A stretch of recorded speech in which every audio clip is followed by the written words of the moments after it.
الإنسان الكائن السيد على كوكب الأرض، الوحيد حتى الآن اللي طور ذكاء أعلى، الوحيد اللي لبس الهدوم وطبخ الأكل وعنده تليفون ماسكه في إيده الليل ونهار، والوحيد اللي طلع القمر واكتشف الكواكب والمجرات البعيدة وطور الذكاء الاصطناعي.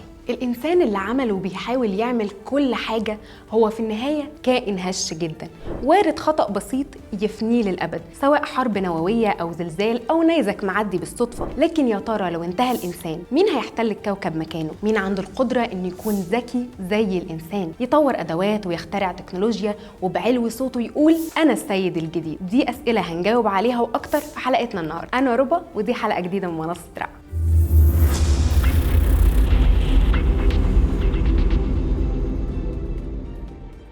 خلينا متفقين في البداية إن تطور البشر من الثدييات الأولى كانت رحلة كبيرة مليانة بالعشوائية أكتر منها الترتيب، رحلة استغرقت حوالي 200 مليون سنة، وآخر سلف مشترك بين البشر والشمبانزي كان من 8 مليون سنة، واحتمالية تطوره وقدرته على ابتكار التكنولوجيا كان برضه احتمال ضئيل للغاية، لأنه ممكن ما كانش يبقى موجود لو الديناصورات ما كانتش انقرضت، أو لو ما كانتش الطفرات الجينية العشوائية اللي كانت السبب في كبر حجم دماغ الإنسان وزيادة قدرته على التفكير تحصل، وغيرها كتير. وجود حياة على كوكب الأرض نفسه كان ضئيل للغاية. تخيل معايا كده مجرة عمرها 13 مليار و800 مليون سنة مع مئات الملايين من المناطق الصالحة للحياة، ومفيش غير الأرض اللي تطورت عليها الحياة، وده على حد علمنا لحد دلوقتي. ومن المنظور ده تاريخنا التطوري كان محظوظ بشكل استثنائي، ومحناش عارفين بدقة في أنهي مرحلة من الخط الزمني الحظ ده حصل لنا. لذلك تطور نوع غير الإنسان قادر على بناء حضارة تكنولوجية متقدمة حدث نادر جدا، حتى لو تطورت الثدييات أو الرئيسيات التانية. في نهاية المطاف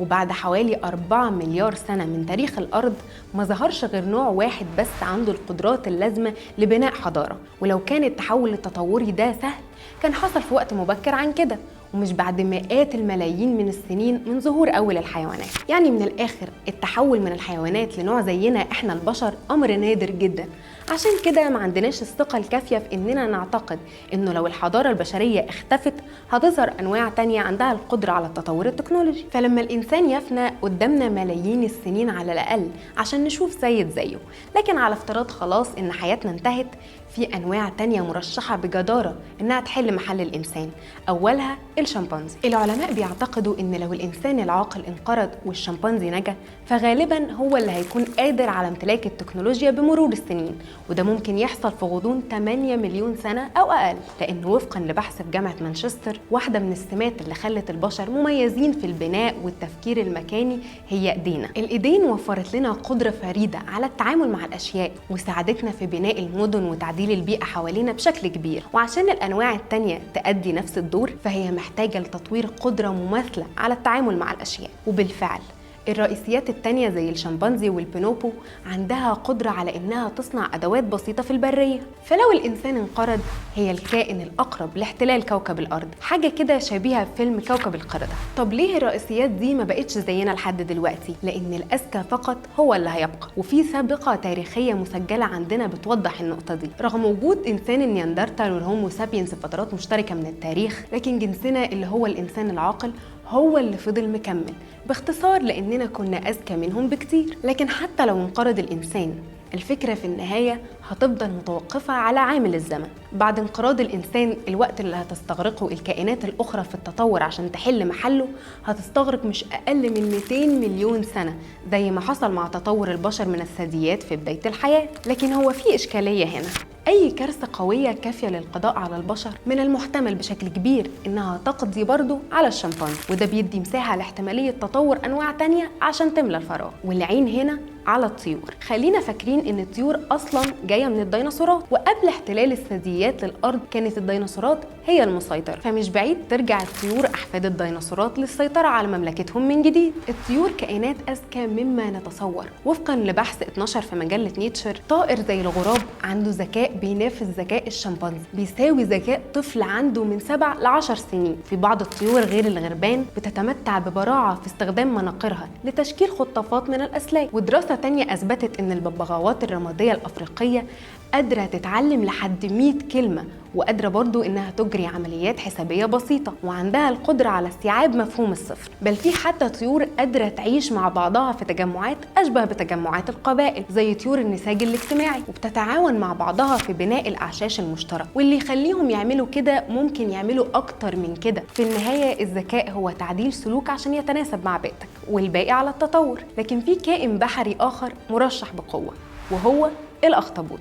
الأخطبوطات تعتبر من أذكى الحيوانات غير البشرية على وجه الأرض. الأخطبوطات عندها القدرة على تمييز الأشياء الحقيقية والافتراضية، وبحسب بحث في سنة 2020 الأخطبوطات عندها قدرة كبيرة على هندسة البيئة حواليها، زي إزالة الطحالب غير المرغوب فيها وتحصين مداخلها بالأصداف. وعندها قدرة برضو إنها تعيش في مجتمعات وتفاعل اجتماعي، ودي حاجة مش بعيدة، خصوصا لما نعرف إن الدلافين هي أصلا كائن متطور من كائن كان بيعيش على اليابسة. بحسب دوغل ديكسون الجيولوجي ومؤلف كتاب ما بعد الإنسان علم حيوان المستقبل، واللي قال لو فكرنا بشكل الدولفين هنلاقي أجسامها ملساء شبيهة بالتوربيد، وعندها زعانف وتكوينها العام مثالي جدا للحياة في البحر. لكنها في النهاية كائن تطور أساسا من أسلاف بحرية شبه الحيتان اسمها الأركتودز، كانت عايشة في الأصل على اليابسة وبتمشي وبتاكل على الأرض، وفي مفترق الطرق في التاريخ التطوري بقت عايشة في المياه عادي. لكن الأخطبوطات عندها مشكلة، الفقريات والثدييات وأي حيوان عايش على الأرض نسبة الحديد في الدم بتاعها بتكون عالية عشان تساعدها على التنفس بشكل كويس على الأرض، لأنها خلايا مرتبطة بمعالجة الأكسجين بصورة أسرع. أما الخلايا الدموية في الأخطبوط فبتحتوي على النحاس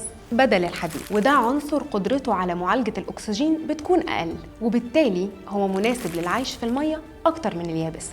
لكن مين عارف، ممكن يحصل طفرة جينية تعدل الخاصية دي. لكن بحلول الوقت ده فالبكتيريا هي المرشح الأقوى للسيطرة. في نظرية أغرب بتقول إن الإنسان مش هو اللي سائد أصلا، وإن البكتيريا هي اللي سائدة وهتفضل سائدة للأبد. لأنه رغم التأثير العميق للبشر على البيئة، لكن الادعاء الحالي بالهيمنة على كوكب الأرض هو ادعاء في النهاية قائم على معايير إحنا اللي اخترناها بنفسنا. لكن لو بصينا على البكتيريا هنلاقي القصة مختلفة تماما. أولا البكتيريا اتوجدت قبلنا بحوالي 4 مليار سنة، وهي اللي أنتجت الأكسجين في الغلاف الجوي، وعددها بيتجاوز 1000 مليار، وبتستعمر الكوكب بأكمله من طبقة الاستراتوسفير لأعماق المحيطات. والأعجب إنه رغم المضادات الحيوية اللي بيبتكرها الإنسان إلا إنها قادرة تقتل مئات الآلاف مننا كل سنة. وحتى لو الإنسان انقرض وحلت أنواع تانية محله هتظل البكتيريا هي المهيمن بلا نزاع. في النهاية دي كلها مجرد تخمينات، لأن من المستحيل إننا نتنبأ بدقة بطريقة التطور على مقياس زمني بيولوجي، لأن في عوامل كتير داخلة في عملية التطور زي الطفرات العشوائية والانتقاء الطبيعي وحوادث الانقراض المفاجئة والصدف